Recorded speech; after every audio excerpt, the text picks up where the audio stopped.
Cette vue, c'est la plus belle vue que vous pouvez avoir sur la ville de Jérusalem. Juste en avant de vous, vous avez la fameuse porte dorée, qui est présentement bloquée, mais à l'époque de Jésus, elle n'était pas bloquée. Alors, on pouvait avoir accès à l'esplanade du Temple, qui est juste de l'autre côté de la porte dorée, sur laquelle était construit le premier et le deuxième temple. Vous avez une vue magnifique sur la ville de Jérusalem. Ça, c'est l'esplanade du Temple. Vous voyez, le dôme doré, c'est le dôme du rocher. Juste en arrière, vous avez une petite coupole noire, c'est la mosquée d'Al-Aqsa. Et les deux sont placés sur l'esplanade du Temple, sur laquelle, comme j'ai mentionné, était construit le premier et le deuxième temple, qui faisait face à la porte dorée. Alors, le premier et le deuxième temple étaient en lignée avec la montagne des Oliviers, sur laquelle nous sommes, la porte dorée et le temple qui était dans cette direction-là, de l'est où nous sommes jusqu'à l'ouest, à l'autre bout de l'esplanade du temple. Cette place où on a construit le temple, ça a été acheté par David, comme vous savez sans doute, parce qu'à l'époque, lorsqu'ils ont pris possession du pays de Canaan, ils n'ont pas été capables de prendre cette ville-là. Elle s'appelait Jébu, et c'était les Jébusiens qui habitaient dans cette région.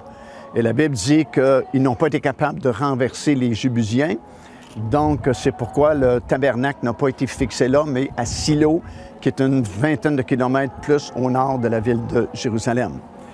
Mais à l'époque de David, David a commis un péché, il a fait un rassemblement sans se soucier de payer ce qu'il devait payer à l'Éternel.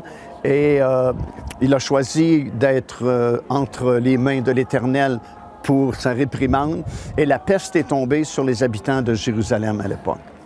Et David a eu compassion de la population parce qu'il s'est dit, ce ne sont pas eux qui ont péché, c'est moi qui ai péché.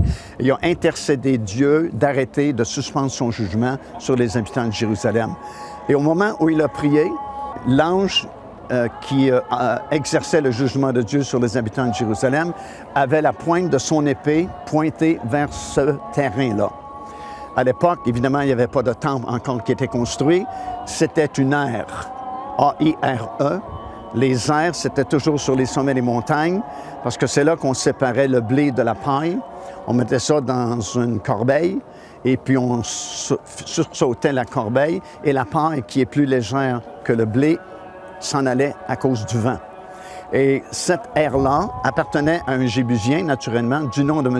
Ornan, tel que vous lisez dans votre Bible, dans le livre des Chroniques. Et l'ange a suspendu son jugement.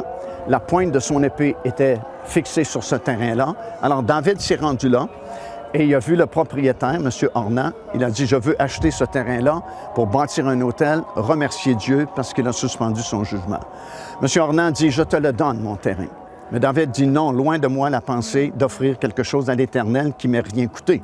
Alors il a acheté ce terrain-là. On a le prix mentionné dans votre Bible, 600 cycles d'or ou 600 shekels d'or. Donc, lorsque les gens aux alentours, le monde arabe, veut avoir ce terrain-là, disent c'est à nous, on a le contrat d'achat dans la Bible, dans le livre des Chroniques. Ça a été acheté par David. Il a payé 600 cycles d'or pour acheter ce terrain-là. Alors, c'est bel et bien propriété du peuple juif. Et c'est là où le premier et le deuxième temple a été construit. C'est là où Dieu a toujours voulu faire résider son nom. Ce qui est vraiment intéressant pour nous, c'est que c'est ici exactement.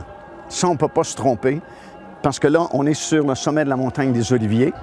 La montagne n'a pas changé de place. Elle a toujours été ici. C'est d'ici que Jésus est monté au ciel, 40 jours après sa résurrection, et c'est ici que Jésus va revenir. Lorsque Jésus revient, il ne revient pas à Washington, ni à Miami, ni à Tokyo. La Bible dit que ses pieds vont se poser sur le sommet de la montagne des Oliviers. Et pour être bien certain qu'on ne se trompe pas de montagne, ça dit dans Zacharie, la montagne des Oliviers qui est en face de Jérusalem. Alors on ne peut pas se tromper. Ici, on est sur la montagne des Oliviers. Nous sommes en face de Jérusalem.